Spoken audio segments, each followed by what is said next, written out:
7월에는 한인사회 뉴스의 중심 라디오 서울 1650.com과 함께하세요.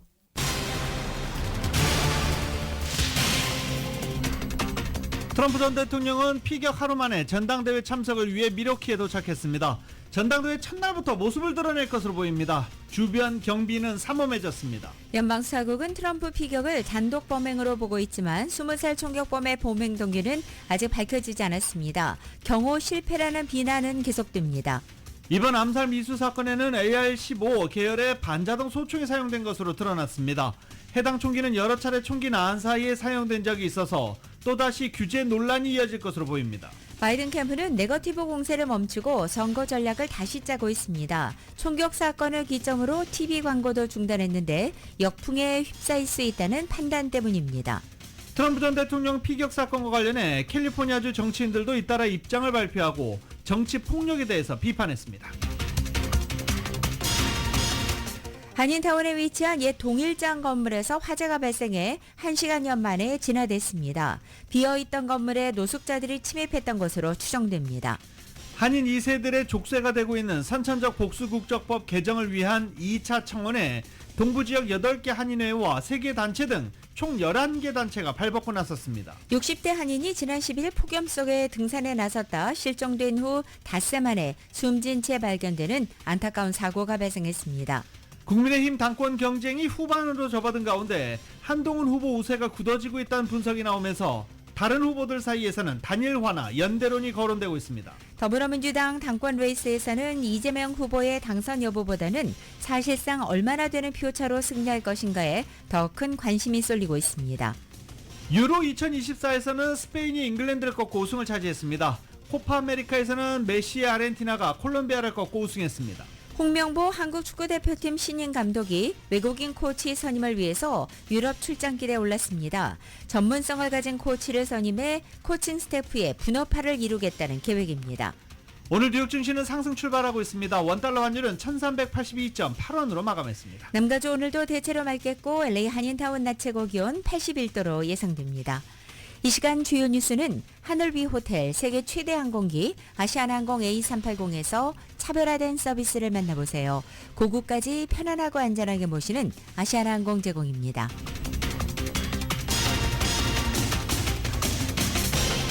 여러분 안녕하십니까? 김윤정입니다. 안녕하십니까? 유지승입니다. 2024년 7월 15일 월요일 라디오 서울 모닝 뉴스 2부입니다.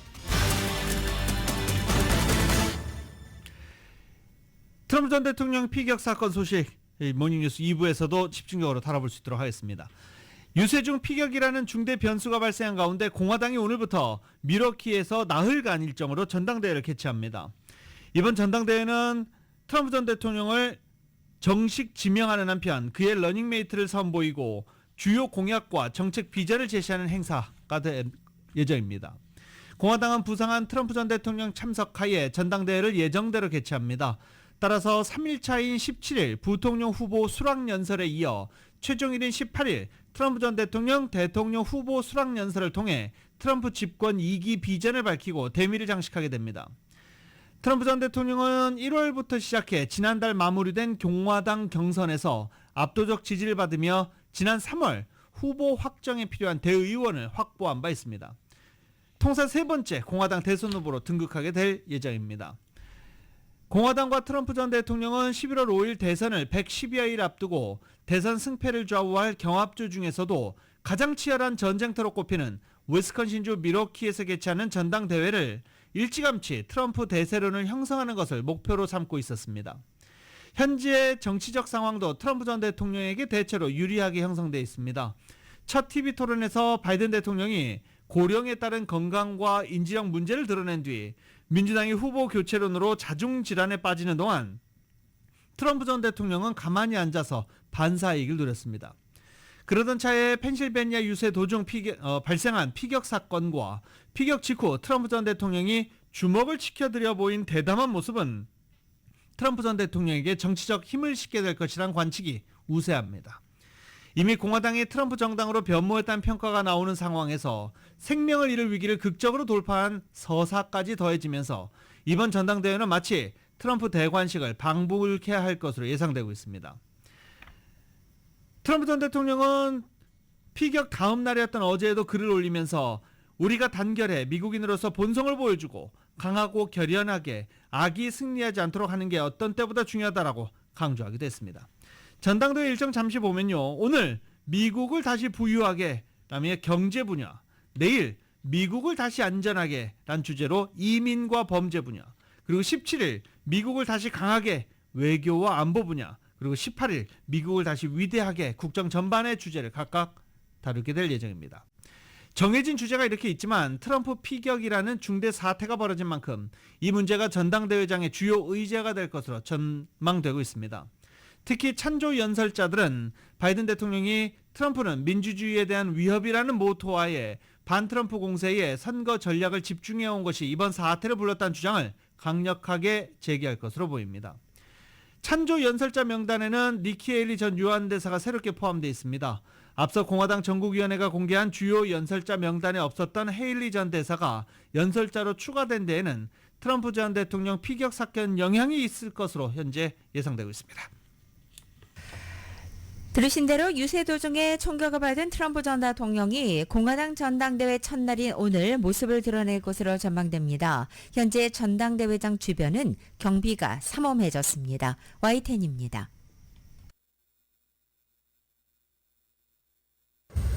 트럼프 전 대통령은 피격당한 지 하루 만에 전당대회가 열리는 밀워키에 도착했습니다. 비행기를 내리면서 주먹을 들어 보이며 건재함을 과시합니다. 트럼프는 나흘 일정으로 열리는 공화당 전당대회 첫날 등장할 예정입니다. 연단에 올라 부통령 후보를 발표할 것으로 보입니다. 직접 겪은 총격 사건에 대해서도 언급하게 됩니다.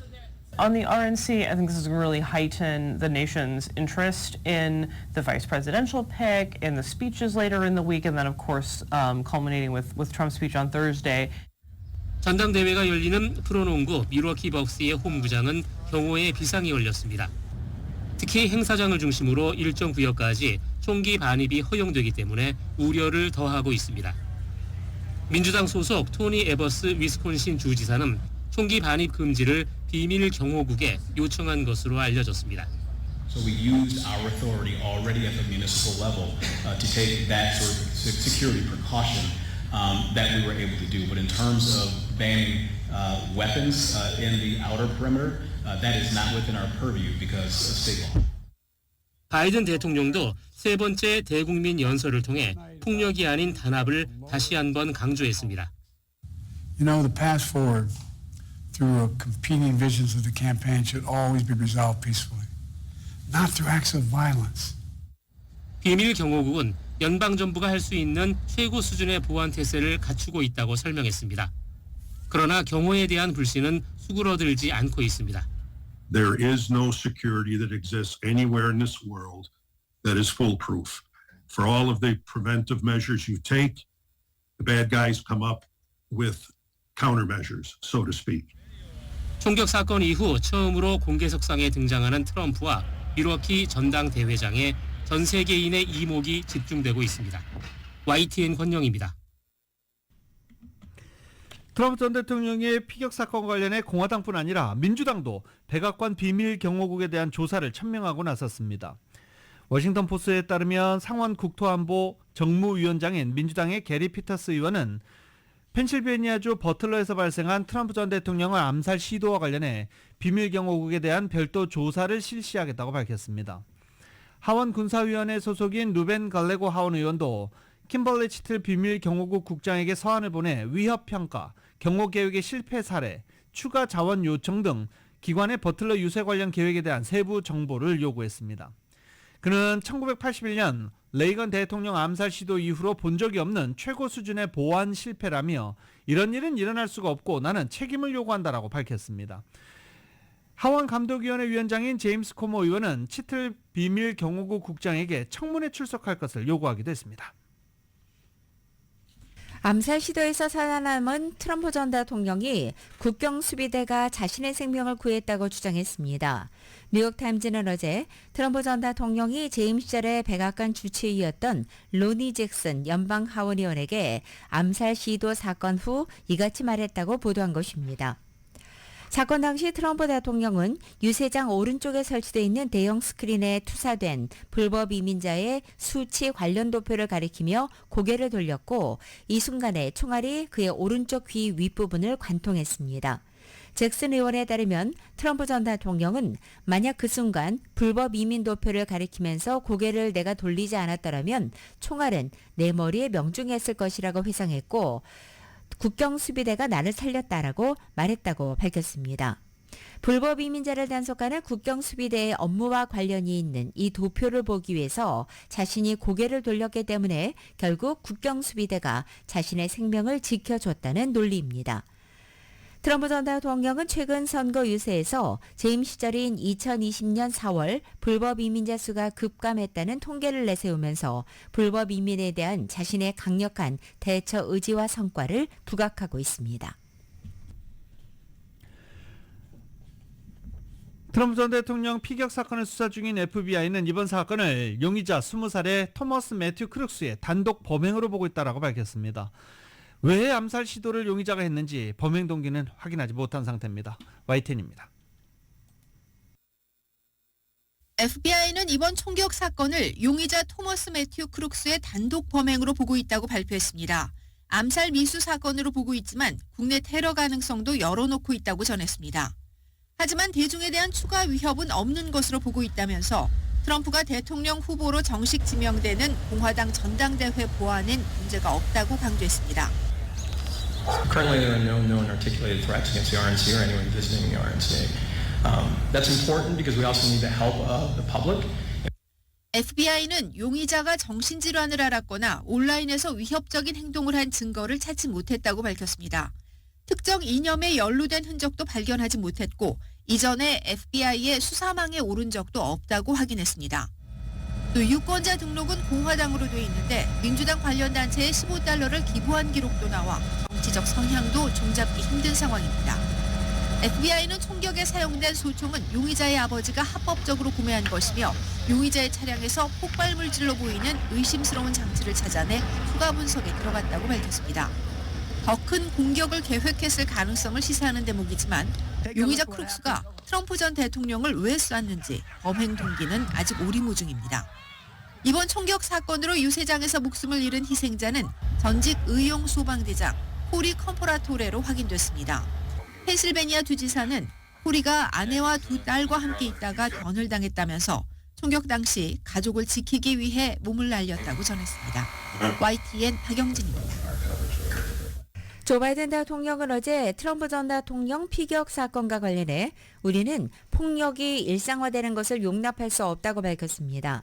바이든 대통령은 어제 저녁 백악관에서 실시한 대국민 연설을 통해 정치의 온도를 낮출 필요가 있다. 우리는 적이 아니다. 이 나라의 정치적인 수사는 너무 과열돼 있다면서 이제는 시켜야 할 때이며 우리 모두는 그렇게 할 책임이 있다고 밝혔습니다. 양당 의원들이 타겟이 되거나 또 피격된 것이든 폭도들이 1월 6일에 의사당을 공격하는 것이든 낸시 펠로시 전 하원의장의 남편이 자신 잔인하게 공격을 받은 것이든 선거관리 직원에 대한 위협이든 트럼프에 대한 암살 시도든 간에 폭력은 답이 될 수 없다고 단언한 것입니다. 이어서 오늘부터 공화당 전당대회가 개최되는 것을 거론하며 그들이 제 성과와 국가를 위한 비전을 비판할 것이라는 데는 의심의 여지가 없다면서 나도 금주에 나의 성과와 국가 비전을 주장하기 위해서 전국을 방문할 것이며 민주주의를 위해서 목소리를 계속 크게 낼 것이다라고 말했습니다. 트럼프 전 대통령을 겨냥한 총격 테러 직전에 경찰관이 출동했는데 용의자를 막지 못했다는 경호 실패를 둘러싼 의문이 커지고 있습니다. 또 여러 가지 추측이 쏟아지면서 바이든이 명령했다 혹은 연출된 자작극이다라는 이런 근거 없는 음모론까지 끊이질 않고 있는 상황입니다. YTN입니다. 트럼프 전 대통령을 노린 총격 직전 건물 옥상에 기어 올라가 있는 용의자 토머스 매튜 크룩스의 모습입니다. 100여 미터 떨어진 옥상에서 정조준하는 동안 별다른 제지를 받지 않았습니다. 그런데 총격 직전 당시 목격자 신고를 받고 현장 경찰관이 출동했던 것으로 확인됐습니다. 경찰관이 건거를 위해 지붕에 올라가자 용의자가 총구를 겨눴고 잠시 피한 순간 총격이 시작됐다는 겁니다. when the eye contact was made, my understanding is the shooter turned towards the officer and the officer dropped his grip and fell to the ground at that point. He said that the shooter then started shooting shortly thereafter. BBC 등 외신들은 경호 실패에 대한 의문과 혼란 속에 SNS 등 온라인에 음모론이 밀려오고 있다고 우려했습니다. 실제로 총격 사건 당시 트럼프 전 대통령을 언급한 SNS 양이 평소보다 17배나 늘어났습니다. 대부분 암살 시도를 규탄하고 미국의 단결을 촉구하는 내용이었지만 극단적인 음모론도 적지 않았다는 겁니다. 트럼프 전 대통령 측이 사전에 보안 강화를 요청했지만 거절당했다는 소문이 SNS에서 확산하자 비밀 경호국이 거짓말이라고 반박하기도 했습니다. 극우 진영에선 배후에 중국이나 극자단체가 있다거나 바이든 대통령이 총격을 명령했다는 주장이 나왔습니다. 반 트럼프 좌파 진영에선 오히려 자작극이란 주장이 확산하고 있습니다. 소셜미디어 X에선 가짜 암살이나 연출된 총격이라는 해시태그가 유포되고 있습니다. 피격 직후 피를 흘리면서도 주먹을 불끈 들어 올리는 역사에 남을 사진 구도가 지나치게 완벽하다는 겁니다. 이에 대해 AP통신은 당시 현장을 취재한 기자 인터뷰와 당시 상황을 자세히 공개했습니다. At the moment I heard the shots being fired, I knew that this was a moment in American history that had to be documented. I mean, it's our job as journalists to do this work. 이 같은 음모론이 증폭될 경우 극단주의자들을 자극해 넉 달 남은 미 대선까지 정치적 폭력 행위가 늘어날 수 있다는 우려도 커지고 있습니다. Let me be very clear, there's no evidence for either of these conspiracy theories, but they reflect the kind of claims that are spreading in this very polarized, emotional climate in the immediate aftermath of the assassination attempt. 극적으로 살아남은 트럼프 전 대통령과 바이든 대통령 양측 모두 비난을 중단하고 통합을 강조하고 나섰지만 당분간 미국 사회 분열은 불가피하다는 전망이 나옵니다. YTN 정준입니다.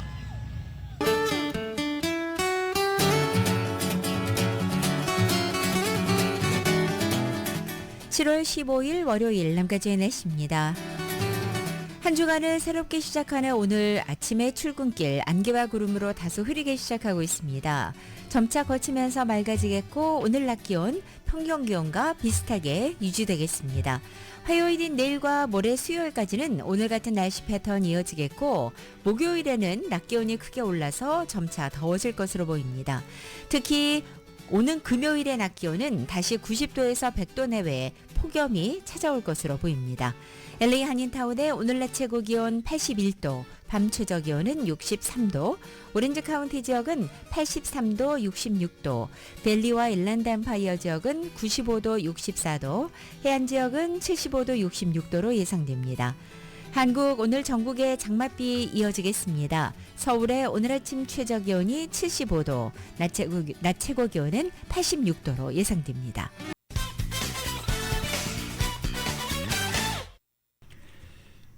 트럼프 전 대통령에 대한 암살 시도라는 초대형 사건이 두 후보 진영의 선거 전략에 변화를 불러일으켰습니다. 상대 후보를 헐뜯기 바빴던 양측이 전면적인 궤도 수정에 들어갔습니다. 워싱턴 포스트는 트럼프 전 대통령을 노린 암살 시도 이후 민주당과 공화당이 모두 충격에 빠진 국민의 우려를 해소하기 위해 선거 전략 조정에 나서면서 이번 대선의 불확실성이 더 커졌다고 보도했습니다.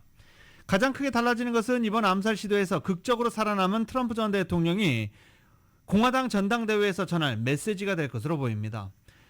트럼프 전 대통령은 사회관계망 서비스 트루스 소셜에 올린 글에서 총격과 폭력을 규탄하면서 지금 이 순간 우리가 통합해 강인하고 결단력 있는 진정한 미국인으로서의 면모를 보여주는 것이 그 어느 때보다 중요하다며 미국을 통합하라 라는 게시글을 올렸었습니다. 통합을 강조한 것입니다. 바이든 대통령에 대한 노골적인 비난을 일삼던 것과는 다릅니다. 트럼프 전 대통령은 이번 공화당 전당대회에서 이런 통합의 메시지를 준비할 것을 주문해 선거팀 직원들도 놀라게 했다고 워싱턴 포스트는 전했습니다. 이번 전당대회를 위해 미리 준비했던 연설문을 다시 썼다고 밝혀 기존 네거티브 선거 전략 변화를 이미 예고한 바 있습니다. 바이든 행정부 비판에 초점이 맞춰 있던 기존 원고는 버렸다는 겁니다. 트럼프 전 대통령은 이번 연설이 역사 요구에 부합하는 연설이 될 것이라며 우리는 우리나라를 하나로 모을 수 있는 기회다라고 말하기도 했습니다. 이 트럼프 암살 시도 사건으로 3개월여 앞으로 다가온 미국 대선 구도가 경량에 휩싸이면서도 이 트럼프 전 대통령과 조 바이든 대통령 진영 간의 희비가 엇갈리고 있습니다. 그리고 양쪽 진영 모두 전열 정비를 서두르고 있습니다. 먼저 공화당과 트럼프 캠프는 이번 사건으로 결정적인 승기를 잡았다고 보고 트럼프 전 대통령의 투사 이미지를 강조하면서 핵심 지지층은 물론이고 보수 진영 전체를 아우르려는 모습입니다. 이에 비해서 민주당과 바이든 캠프는 그동안 힘을 실어왔던 반 트럼프 전략이 크게 흔들리면서 혼란에 빠졌습니다. 트럼프 전 대통령을 이전처럼 강하게 몰아붙이기 어렵게 된 가운데 바이든 대통령의 고령 리스크와 그에 따른 후보 교체론이 다시 불붙을 우려도 나오고 있습니다. 최근에 전국을 달궜던 바이든 대통령의 고령 리스크와 대선 후보 교체론의 불씨가 여전히 남아있기 때문입니다. 민주당 일각에서는 대중의 관심이 이번 총격 사건으로 옮아가면서 후보 교체 논란이 일단락될 것으로 보고 있습니다. 하지만 후보 사퇴론 국면의 종료를 논하기에는 아직 이르다는 지적이 현재 당 안팎에서 나오고 있습니다. 특히 트럼프 전 대통령이 이번 사건에서 총상을 입고도 흔들림 없는 강인한 모습을 과시한 것이 바이든 대통령이 보여줬던 노쇠함과 대비되면서 오히려 후보 교체론에 다시 불이 붙을 수 있다는 우려가 제기되고 있습니다. 한편 민주당 측에서도 선거 캠프 전략이 바뀌고 있습니다. 일단 바이든 캠프 측은 총격 이후 트럼프 전 대통령을 비난하는 선거 광고를 중단하는 등 비방전에서 정책 선거 쪽으로 대대적인 선거 전략 수장에 나섰습니다.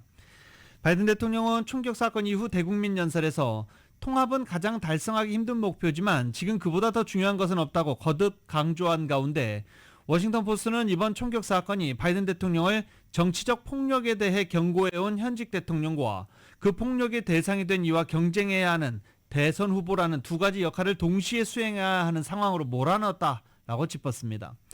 다만 이번 주에 공화당 전당대회가 열리는 만큼 바이든 캠프 역시 주 후반이 되면 다시 선거운동을 재개할 수 있다면서 바이든 팀은 민주주의의 위협이라고 보는 트럼프 전 대통령을 비판하는 동시에 그에 대한 위로의 메시지를 전할 방법을 찾고 있다라고 전했습니다.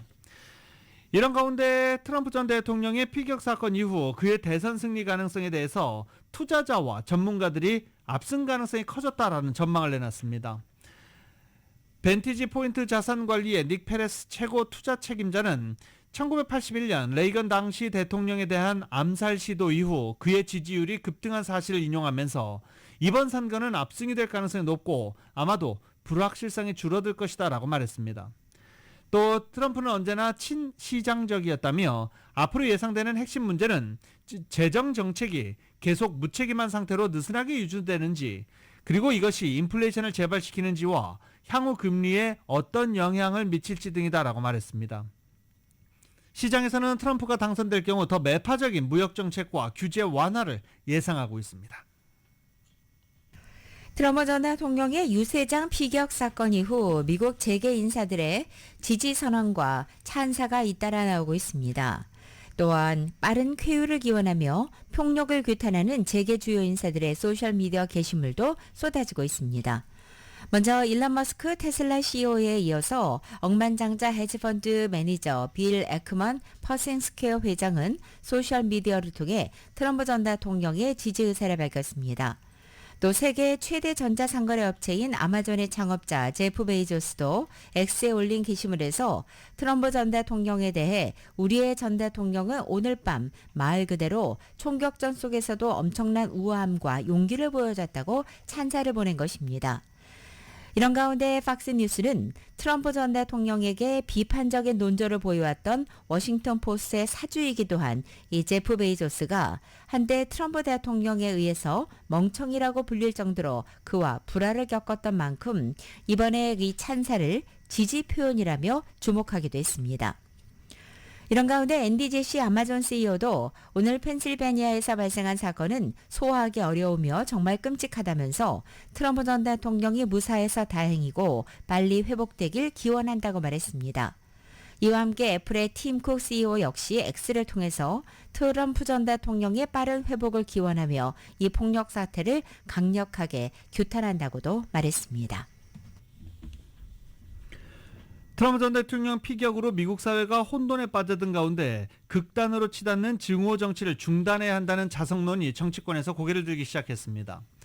다만 공화당 의원들은 이를 통해 이번 사태 책임을 트럼프 전 대통령 비판에 치중한 바이든 대통령과 민주당에 사실상 돌리고 있어서 양측의 온도차는 확연합니다. 공화당의 마이클 존슨 하원 의장은 극단적인 언행을 줄여야 한다며 이 나라에서 대립을 줄일 필요가 있다라고 말했습니다. 존슨 의장은 양당 지도자들 모두 나라를 진전시키기 위해 이 같은 대립 자제에 나서야 한다라고 강조했습니다. 마이클 와틀리 공화당 전국위원회 의장도 팍스뉴스와 인터뷰에서 정치의 어느 영역에도 이 같은 폭력이 있을 자리는 없다며 모든 미국인에게 지금은 분열을 중단하고 잠시 멈춰서서 현재 전국에서 무엇이 정말 중요한지를 돌아보기를 권한다라고 말했습니다. 낸시 메이스 공화당 하원 의원도 누구도 정치적 신념 때문에 총에 맞아서는 안 된다며 단지 트럼프 전 대통령을 지지한다는 이유만으로 총에 맞아 죽어서는 안 되며 솔직히 이 같은 극단의 언사에 신물이 난다라고 규탄하기도 했습니다. 민주당 소속인 펜실베니아 출신 존 패터먼 상원 의원은 우리는 이번 대선과 관련해 열기를 가라앉혀야 한다라고 촉구하기도 했습니다. 조슈아 셔피로 펜실베니아 주지사는 별도의 연설을 통해 트럼프 전 대통령에 대한 암살 시도는 용납할 수 없는 비극이라며 정치 지도자들이 열기를 가라앉히고 증오의 언사를 자중해야 한다라고 강조했습니다. 트럼프 전 대통령에 대한 암살 미수 사건 이후 여야 정치인들이 무소속을 포함한 대선 후보들에 대한 경호 강화를 내용으로 한 법안을 추진하기로 했습니다.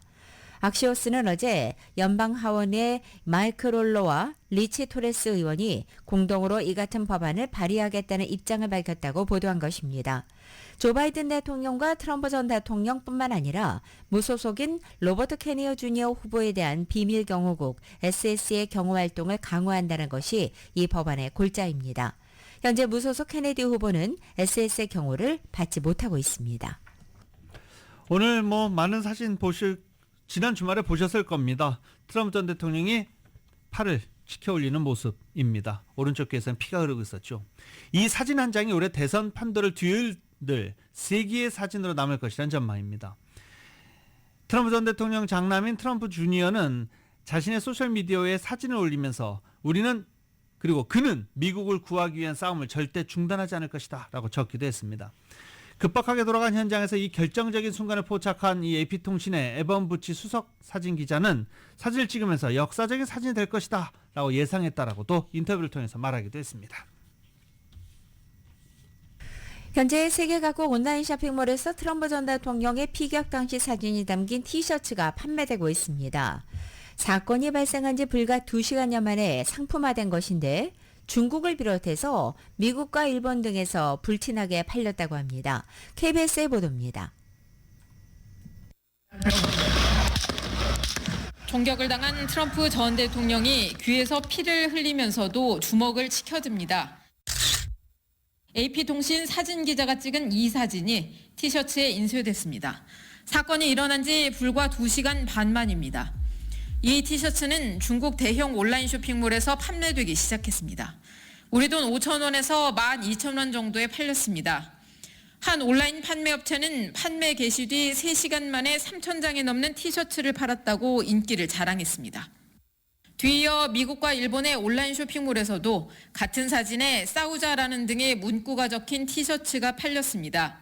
중국 네티즌들은 티셔츠에 대해 트럼프 전 대통령이 총격을 당한 이후에도 기회를 잘 포착했다거나 중국의 상품 제조 속도가 매우 빠르다라는 반응을 보였습니다. 그런데 하루도 안 돼 중국 쇼핑몰에서 판매되던 이 티셔츠가 자취를 감췄습니다. 중국 당국이 판매를 금지한 것으로 보입니다. 트럼프 전 대통령은 중국산 전기차와 태양광 등의 고율의 관세를 매기겠다고 공언해왔습니다. 세계에 충격을 준 사건을 돈벌이에 이용했다는 비판과 트럼프 전 대통령의 인기가 확산하는 데 대해 중국 당국이 부담을 느꼈다는 해석이 나오고 있습니다. 베이징에서 KBS 뉴스 김효신입니다.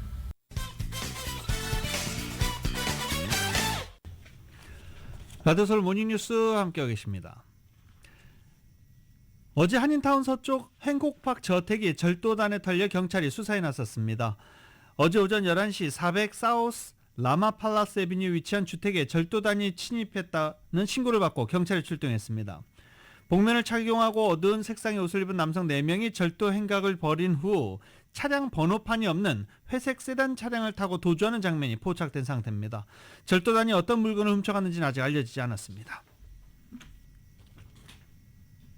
한인들이 많이 거주하는 아케디아 지역 주택가에서도 몰래카메라가 발견돼 경찰이 각별한 주의를 당부했습니다. 아케디아 경찰은 지난주 토요일 밤 1600 오크우드 에비뉴에 위치한 집 앞마당에서 몰래카메라가 발견됐다고 밝혔습니다. 카메라는 집 앞마당 숲을 속에 감춰져 있었고 집 문 쪽을 향해 있었습니다. 경찰은 감시 카메라에 모바일 핫스팟이 연결돼 있었다면서 카메라가 녹화분을 클라우드를 기반으로 하는 어플리케이션에 전송한 것으로 보고 있습니다.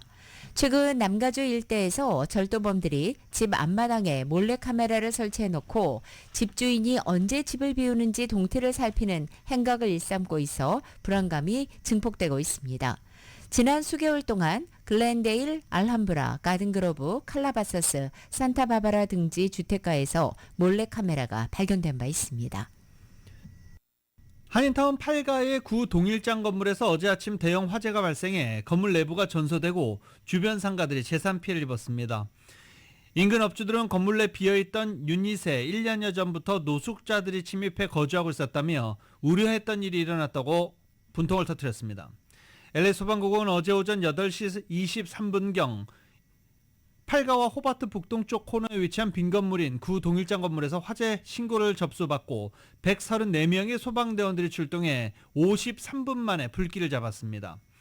화재 현장에서는 불길이 맹렬하게 타오르면서 검은 연기가 치솟아 수마일 밖에서도 볼 수 있었습니다. 소방대원들은 건물 내부를 통해 옥상으로 올라가 진화 작업을 벌였지만 건물 붕괴 우려로 건물 내에서 철수하고 외부에서 진화 작업을 진행했습니다. 불탄 건물 매니저 임모 씨와 인접 상가업주들은 노숙자들의 침입으로 인한 화재가 의심된다고 입을 모았습니다. 인근 업주들에 따르면 지난 2020년 동일장이 폐업한 이후 비어있는 건물에 약 1년여 전쯤부터 노숙자들이 뒤쪽에 구멍을 내고 침입해 건물 내에서 마약을 하고 불을 지펴 밥을 해먹는 등 여러 가지 문제가 지속적으로 발생하고 있었다는 것입니다. 노숙자들은 입구를 막을 때마다 새로운 구멍을 만들어 건물 안으로 들어왔고 설치된 펜스는 일주일도 지나지 않아 절단됐었다라고 말하기도 했습니다. 캘리포니아를 비롯한 미 서부 지역에 극심한 폭염이 이어지면서 이로 인한 사망자도 속출한 가운데 60대 한인이 폭염 속에 등산에 나섰다가 실종된 지 닷새 만에 숨진 채 발견되는 안타까운 사고가 발생했습니다. 리버사이드 카운티 셰리프국에 따르면 샌디에고 인근 출라비스타에 거주하는 61살의 한인 김한태 씨가 지난 10일 리버사이드 카운티 팜스프링스와 카바존 사이 화이트워터 지역의 스노우크릭 협곡에서 사망한 채로 발견됐다고 밝혔습니다. 리버사이드 카운티의 검시국 보고서에 따르면 김 씨의 구체적인 사망 원인이나 부상을 당했었는지는 현재 즉각 알려지지 않은 가운데 다만 리버사이드 카운티 셰리프 당국은 김 씨의 사망이 범죄와 연관되지는 않은 것으로 보인다고 밝혀서 험준한 산악 지역에서 조난당한 뒤 폭염으로 인해 사망했을 가능성이 제기되고 있는 것입니다. 뉴욕 상공에서 간발의 차로 여객기가 충돌하는 이 대형 참사를 피한 여객기가 화제가 되고 있습니다. 관제사의 실수로 지금 알려지고 있는데요. 뉴욕뿐만이 아니라 이 밖에 화재 소식, 해외 화재 소식 KBS가 정리합니다. 현재 시간 8일 미국 경찰 순찰차 블랙박스에 찍힌 영상입니다. 한적한 마을 상공을 가르는 두 대의 여객기. 그런데 둘 사이의 거리가 무섭게 좁혀지더니 아슬아슬 서로를 스쳐 지나갑니다. 순찰 중인 경찰도 화들짝 놀라게 한 이 상황은 미국 뉴욕주 시러큐스 행콕 국제공항에서 이륙 중이던 여객기와 같은 공항 활주로로 착륙 허가를 받은 여객기 사이에서 벌어졌다고 합니다. 당시 두 여객기에는 승객과 승무원 총 159명이 탑승해 있었고 서로 약 200m 거리까지 근접했던 것으로 알려졌습니다. 만약 두 항공기가 충돌했다면 그야말로 대형 참사로 이어질 뻔한 순간이었는데요. 조사에 나선 미국 연방항공청은 이번 돌발 상황의 주요 원인을 항공 관제탑의 지시 오류로 추정하고 있다고 합니다. 드넓은 모래사장을 따라 검은색의 뭔가가 줄지어 널브러져 있습니다. 이동조차 보이지 않는 이들 77마리의 참거두 고래들입니다. 현지 시간 11일 스코틀랜드의 오크니 제도 해변에서 참거두 고래 무리가 고립된 상태로 발견됐는데요. 급히 현지 당국과 해양생물보호단체가 응급구조에 나섰지만 단 12마리 정도만 숨이 붙어있는 상태였다고 합니다. 스코틀랜드에선 지난해 7월에도 거두고래 55마리가 루이스섬 해변에 떠밀려 왔다가 한 마리만 살아남은 적이 있었는데요. 보호단체 측은 그때와 비교해 이번 일은 스코틀랜드에서 발생한 최대 규모의 고래 집단 폐사 사건으로 추정된다면서 정확한 원인을 아직 파악할 순 없지만 우두머리 개체를 따라 바짝 붙어 이동하는 거두고래의 습성을 고려하면 고래 중 하나가 문제에 직면하자 나머지 무리가 이를 따라왔다가 변을 당했을 것으로 보고 있습니다. 이탈리아 본토와 시칠리아 섬 사이에 있는 메시나 해협. 이 푸른 바다를 발 아래 두고 약 265m 상공에서 아슬아슬 외주를 타는 남자가 눈에 띕니다. 그는 에스토니아 출신의 스턴트맨 얀 루스입니다. 현지 시간 10일 그는 메시나 해협 양쪽 타워에 길이 3,646m의 외주를 연결하고 세계 최장거리 외줄타기 도전에 나섰는데요. 이 도전을 위해 그는 지난 6개월 뼈를 깎는 훈련을 거듭했다고 합니다. 그리고 이날 고도의 집중력과 균형 감각을 동원해 축구장 30개보다 더 긴 거리를 2시간 57분 만에 횡단했다고 합니다. 아쉽게도 골인 지점을 불과 80m 앞두고 줄에서 떨어져 세계 신기록 달성의 꿈은 놓치고 말았는데요. 하지만 이탈리아 메시나 해협을 걸어서 횡단한 최초의 사람으로 새로운 역사를 남겼다고 합니다. 지금까지 이슈 SNS였습니다. 미국의 대형 통신업체인 AT&T가 지난 4월 고객 무려 1억 900만 명가량의 통화, 문자 기록 등을 해킹당한 것으로 드러났습니다. AT&T는 2022년 5월부터 10월 사이 거의 모든 무선전화 가입자의 통화와 문자 기록 등 정보에 대해서 지난 4월 해킹 피해를 입었다고 지난 12일 발표한 것입니다. 연방수사국 FBI와 연방통신위원회 FCC 등이 현재 조사 중이고 적어도 한 명이 체포됐습니다. AT&T 측은 지난 4월 19일 해커로부터 통화 기록에 불법으로 접근해 이것을 복사했다는 주장을 들었다며 자체 조사 결과 4월 14일부터 25일까지 해커의 침입이 있었음을 확인했다고 발표했습니다. 통화 문자 내용 그리고 이름과 소셜 스크린 넘버를 비롯한 개인정보 등은 해킹되지 않았다면서 관련 정보가 대중에 공개되지는 않았다는 것이 현재 AT&T 측의 설명입니다. 다만 일각에서는 일부 위치 정보 등 해킹된 데이터의 규모와 세부 내용을 볼 때 국가안보에 위험이 될 수 있다면서 미국 통신업체 가운데 최악의 고객 정보 관련 위반 사례 중 하나라는 평가가 나오고 있습니다.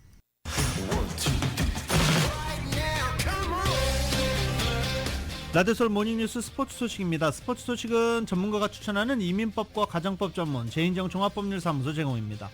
자, 코파 아메리카 유로 2024 모두 끝났습니다. 어디가 우승했을까요? KBS입니다.